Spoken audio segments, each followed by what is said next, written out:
second time. Look, I haven't gone live in so long. Okay, look, I am long overdue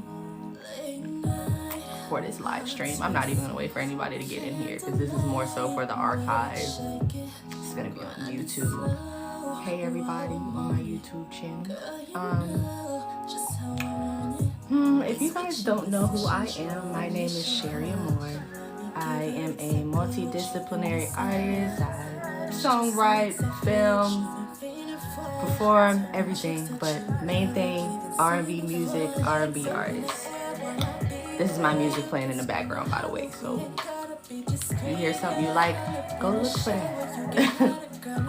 But okay, so I'm going to be answering some questions for people who don't know me to get to know me, and for other people, you know, who might have any questions, just go ahead and drop them in the comments. Okay. So, the first question is, what inspired me to become a multidisciplinary artist and musician? So, my dad's oldies but goodies music. Y'all know anything about that? Literally artists like Larry Graham, Temptations, Smokey Robinson, Gladys Knight, all of that good old shit, you know what I'm saying? That is what literally got me to, you know, inspired to start singing in general. And then my dad was a singer himself. One of those shadow artists, I call them. Like, he just, I don't know, kind of gave up on his dreams of what he wanted to do when I got here. So, y'all, I don't know how to, whatever's popping up on this screen, I don't know. Yeah, sorry. But, literally, other than that, I mean, I feel like it's always been in me and not on me, you know what I'm saying? Like, I've loved to sing since I was a kid, and it's just always going to be something that I love to do. How did I discover my passion for art and music? My passion for art and music. Okay. So, like I just said, it was really my dad just playing his music around me that really got me, like, to be interested in music and singing and performing. You know, I would watch, like, Gladys Knight, Patti LaBelle on TV. I would watch Donna Summer, his Midnight Special CDs, things like that. Just a little kid in front of the TV gyrating. That's pretty much how I started. That's where the passion came from, honestly and truthfully. And then when it comes to the other art stuff, like I said, it's literally just been in me and not on me. Like, I've always been an artsy ass person, like, since a kid. My dad put me in mass media in high school when I was younger because he was like, you want to be a singer? That's cool, but you gotta have a backup plan. You know, I don't even know about that because I am a full-time musician right now. I'm focusing 100% on my music. Like, that's what I want to do. There is no backup, bitch. This is the plan. Okay. But oh, it's 444. Look at that. But my dad put me in mass media, and that's where I got all of the film experience from. I just don't understand all of this stuff popping up. Y'all, I'm sorry. TikTok live is like very, what do you call it? I don't know. It's overstimulating to me. Okay. So musical inspirations, like I said, Gladys Knight, Patti LaBelle, Aretha Franklin, Donna Summer. If we're talking about younger people, Aaliyah, Alicia Keys, Beyonce, all of those, you know, staple R&B people. Those are my inspirations. And then when it comes to my little bit of rap, that was all Nicki. Like, we know we love us some Nicki Minaj. How would I describe my sound? It's like old school R&B and new school R&B and soul had a baby. That would be how I would describe my sound. So for those people, for those of y'all who be up here on TikTok or whatever platform talking about, oh, where's all the good music and the 90s music and the da-da-da, like it's still out here. You guys just have to look for it a little bit harder because it's not mainstream. It's with artists like me. You have to start supporting and seeking out your independent artists, because the music that you want, that you're looking for, is out here. People are making it. It's just not mainstream. That's not what's being pushed. You know what I'm saying? How do I balance creating art and operating as a business? Definitely requires a lot of organization, weekly planners, like strategic planning to make sure I'm not overwhelming the hell out of myself. Yeah, pretty much just staying organized. What is the most challenging part of, oh shoot, hold on. What is the most challenging part of being an independent, multidisciplinary artist and entrepreneur? Okay, for me, it's like not having much of a team. I'm a one-woman army. I do everything by myself.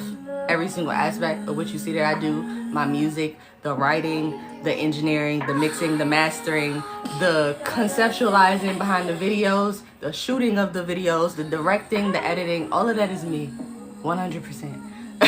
So I would definitely say that's pretty challenging, not having a team. Something that I'm working on, manifesting, you know, this year, getting some more people to help me out so that I can just focus more on the creative, because that's really where my heart is, honestly and truthfully. The other challenging part, I would say, is just reaching a support base. Like, I've been doing this for so long, y'all.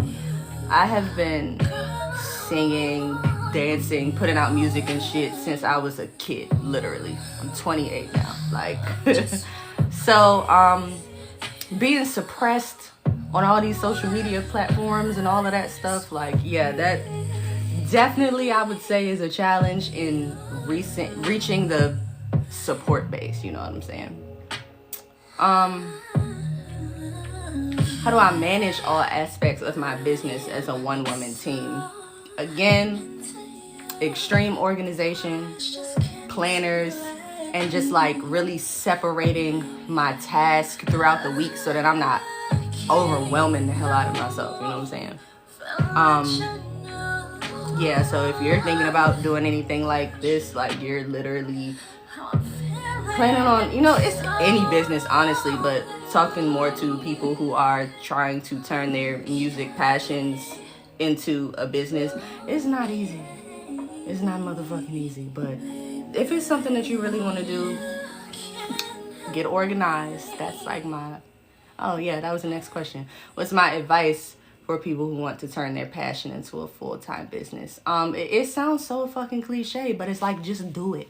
I have a song called Get It Started. Like, you literally, you have to go listen to that shit. It's like 9 times out of 10, I feel like when it comes to creatives, we be our own biggest enemies. Like, we will literally psych ourselves out from doing what the hell we want to do because we're listening to society, we're listening to mom and dad and auntie and whoever the fuck else, friends who have like these very small mindsets and they can't see beyond the blinders that society has put them in, you know, that regular 9 to 5 as work structure. Just do it. That's my advice. Just do it. And follow what you want to do. You know exactly what's best for you. Like, that's what I always say. Like, fuck what everybody else says. That's Sherri's advice on that. How do I stay inspired and avoid creative burnout? I've still been working on this one. I'm not even gonna lie. Trying to incorporate rest into my routine. Yeah, that's something that I've been struggling with, but something that definitely needs to be done because it is a part of the process in working. Gotta give yourself breaks, giving myself grace to rest, all of that stuff. But yeah, being 100% honest, I'm still struggling with that myself, but that's the answer to that question. My favorite song of my own and why. I have so many favorites, but I would say my top favorite would have to be Fake Love. The why, it's so raw and so real, and like one of the most vulnerable songs I can say that I've put out. Put a lot of like pain and personal experience into that one, so by the time I was done with it, I was like, you know what, this is a bit much. Like, I don't know if I should put this out. And I think I released it when I released this song. That was in like 2021, and I had been sitting on that song since like 2016. So, you know, just being able to like put it out. The whole LP that it was on is called Resilience. Honestly and truthfully, like, I was just proud of myself for actually getting it out. So, Fake Love, that's definitely one of my favorite songs by myself. My most meaningful project, Trauma Class. If you guys can see my profile picture, well, I don't know where it is for y'all, but Trauma Class, I put that out on my birthday in 2023. Literally, that was all about going through narcissistic abuse, moving through that, getting out of that, and, you know, just like healing and moving the fuck on with my life after the fact, you know what I'm saying? So that whole album, very personal to me. Again, very much one of those super vulnerable projects. Like, I was scared as hell to put that out, but I did it, you know, with hopes of helping people who may be going through the same shit, you know what I'm saying? So, Trauma Class, yeah, that's the story behind how it came about. What is the biggest challenge I faced as a solo entrepreneur? I would say for me, networking, because I'm very fucking antisocial, which is why y'all don't see me on here very much. Networking, yeah, I got social anxiety like a bitch. Like, just being up here, it's kind of a lot, not gonna lie. But so yeah, that's one of my challenges. I would definitely say I'm super introverted and all of that stuff. Like, then I'm constantly running into a whole lot of predators. Like, when it comes to being passionate about music and shit, I notice that a lot of artists out here, they be getting scammed. Like, literally fucking scammed. I'm telling you, like, they take advantage of how hungry a lot of us are, how much we want to, you know, be seen and be heard, and, you know, for our art to get out there. So you run into a lot of predators doing what I do. I would say that's definitely a challenge as well.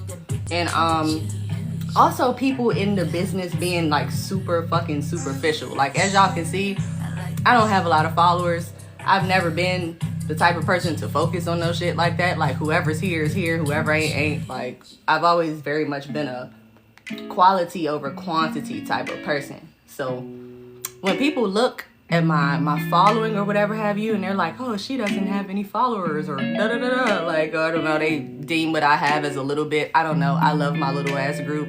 Even though y'all aren't as interactive, bust y'all ass for that, but you know what I'm saying? I don't care, but people see that, and then they'll be like, you know, using it to determine my value as an artist, and the shit, I don't feel like it really means much of anything when it comes to that. Like, you can have somebody who has thousands, the K's, the M's, all of that shit, and they could be horrible. They could have absolutely no fucking talent at all. People see that I have a small following, they won't even venture into the music and into what I do, into who I perform for. Like, I just opened up for Billy Porter last year, y'all, in DC, Black Pride. Like, y'all gotta stop being so damn superficial and just like look for the talent. Like, social media has fucked up so many people's fucking minds. So navigating that, again, another challenge. How do I stay motivated during slow or tough times in my business? Just remembering my why and why I do this. Yeah, definitely. It keeps me grounded. It's also genuinely just something that I love. Like, even if I get a little bit discouraged, like, oh, you know, nobody's buying music, nobody's listening, da-da-da. It's never going to be something that I'm going to stop doing because I love what I do. That's just point blank period. What is the most rewarding part of sharing my art and music with others? I would definitely say just having people resonate, putting out music and getting messages here and there throughout my career from people like, oh, this really helped me, or I understood the message behind this, or I love people that can listen to some shit for meaning. Like, that is, I love that. So I would definitely say when I'm able to, in a way, like, help people through what I put out, that's what I do it for, honestly and truthfully. That's the most rewarding part for me. The most memorable feedback or message I've received from a supporter. I performed last year. My last show was Art All Night in DC. And I had this guy come up to me, y'all. Like, he was drunk. I'm not even gonna lie. It didn't even matter. He was drunk off his ass. But he got up. I mean, after I finished performing, he just came up to me, stumbling and shit. I was like, whoa, please don't roll up on me, sir. Again, like I said, I have social anxiety like a bitch. I ain't like that. But he really just came up to me to tell me, all he said was, I see you. And them 3 fucking words meant so fucking much to me as an artist, honestly and truthfully. Like, I see you. So I would say that's definitely my most memorable message received from a supporter. That, along with the fact that, like I said, I've received so many messages like, your song helped me through this, or, you know, I've been going through a rough patch and I resonate with what you said in this, and things like that. Like, I don't know. All of those messages are really meaningful to me. How do I involve my audience in my creative process? When I had more of an interactive support base, y'all, I would literally put up polls like, what do y'all want to see from me? What do y'all want? I don't know, a single, a music video, an album. What are y'all looking for? Know what I'm saying? I would do shit like that. I would do the little question stickers, like have people ask me questions, things of that nature. And also post up snippets a lot. I still post up snippets here and there. I mean, I haven't had much new come out within the past few years, but I am working on that. But snippets, yeah, getting people's feedback that way. Y'all, I don't know about this co-hosting shit. I don't know how to work this for real. Like, I'm good. I'm sorry.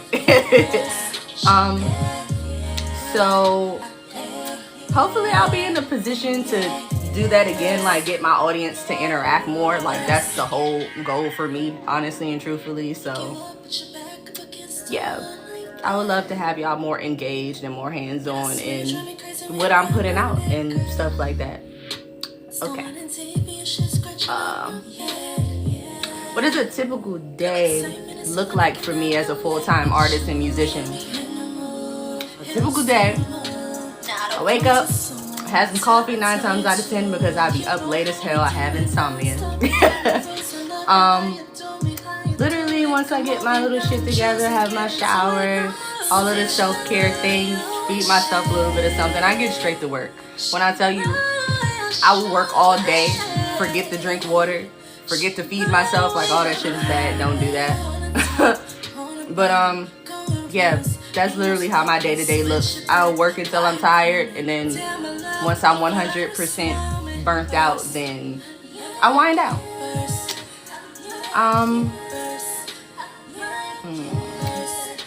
How do I structure my time between creating and managing my business? Like I said, weekly planners, organizers, just in order to make sure I have time for both, I'm like always splitting my weeks kind of in half to make sure that I have time to focus on the music and the logistics behind everything. So, like I said, just organization, that's all it really takes. what's my workspace or studio like, and how does it inspire me? I record here at home. I have not been to an actual studio since 2016, since I was a fucking teenager. So yeah, what's it like? I mean, as you can see, I have my little Aaliyah painting back here. I have a lot of paintings that I've made myself, like in my studio area. Have my mic set up, my KRK monitors interface, all of those things, you know. When it comes to the inspiration, I made a vision board. Y'all should make a vision board. It just reminds me of what to focus on so that I don't get, you know, jaded or whatever. I get, you know, unmotivated or whatever have you. I can look up and see my goals right in front of my face. So yes. Do I have any rituals or habits that help me stay creative and focused? Yes, actually. There's a book called The Artist's Way that I actually started reading because of Doechii. Shout out to Doechii. That's a dope ass bitch. So she put me onto that, and the book has a lot of like tasks and reflections and shit in it, but the main two things in the book that it has you consistently doing is morning pages and artist dates. Those two things, they definitely like help me to stay creative, help me to stay focused a lot. Like the main thing that the book really has you honing in on is the fact that if you feel like you have any type of creative block, it's probably because you're not allowing yourself to play, your inner child, things of that nature. We think that shit like that ain't even, you know, that important, but it really is. It is. How do I unwind and take care of myself outside of work? Like I said, just making sure that my inner child is able to play, because I was really deprived as a kid, you know, dealt with some pretty trash cards I was dealt, having to grow up too fast. So I just try my best to cater to my inner child, give her some of those things that were taken away from her.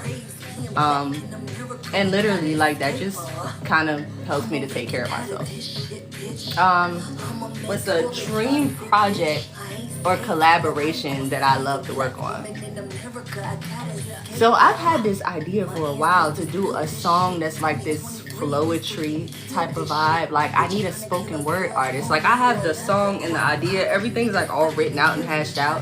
And I thought I found somebody on here that would be dope, like that would sound dope over it, but unfortunately she's been unresponsive. Girl, if you see this, if you see the recap, just, I don't know, at least let me know you alright or something, like shit. But yeah, I want to do a song that's kind of like a flowetry vibe, but with the R&B and the soul mix. I just think that's like, that would be so, yeah, I need that. So if y'all know any spoken word artists, or if you're a spoken word artist yourself, yeah, definitely get at me. What's one big goal I'm working towards right now? Re-releasing Trauma Class. A lot of the mixes did not come out the way that I would have liked them to when I dropped it initially in 2023. So I'm working on remastering that so that y'all can get the full experience of how it's really supposed to sound. You know what I'm saying? So that, and I would say just growing a supportive and solid fan base again, like people who are more interactive, yeah, that don't just like watch.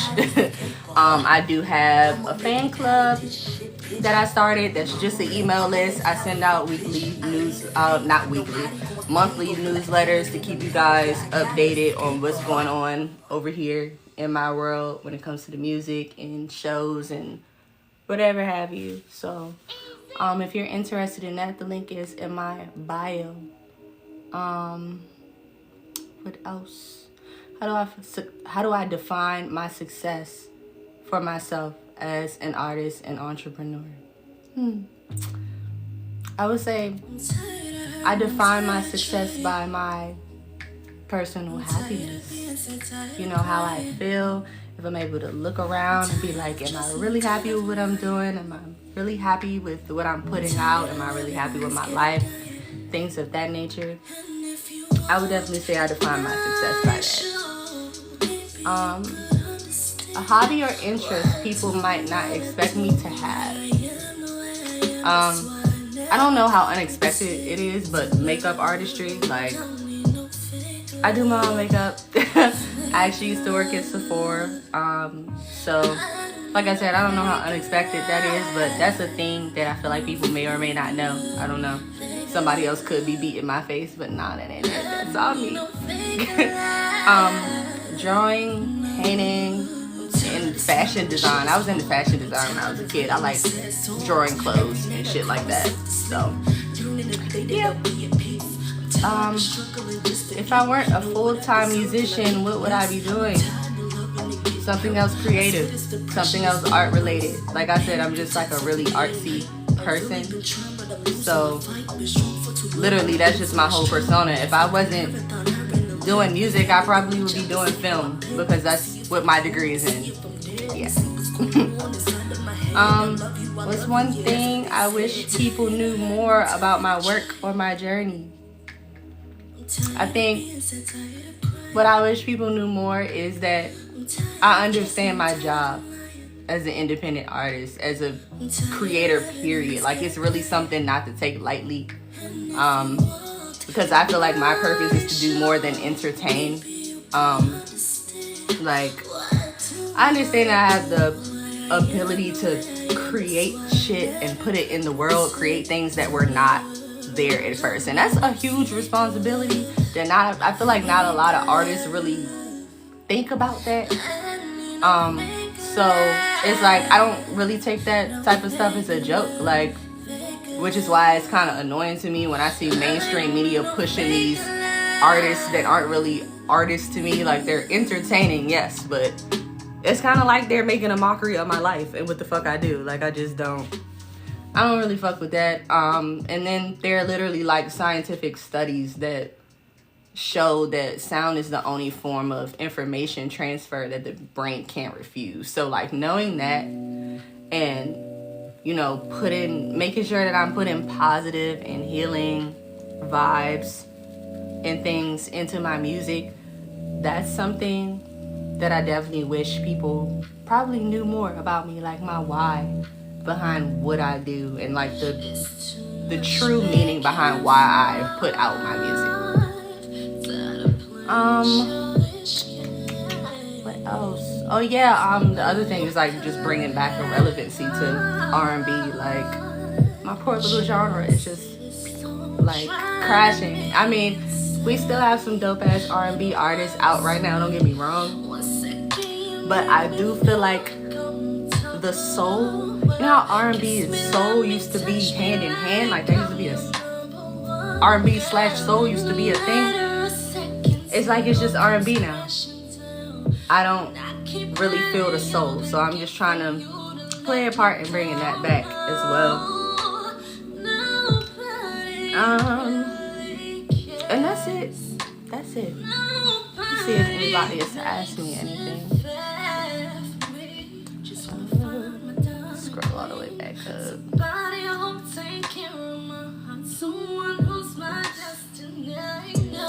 Pushing buttons, I don't know how to work this.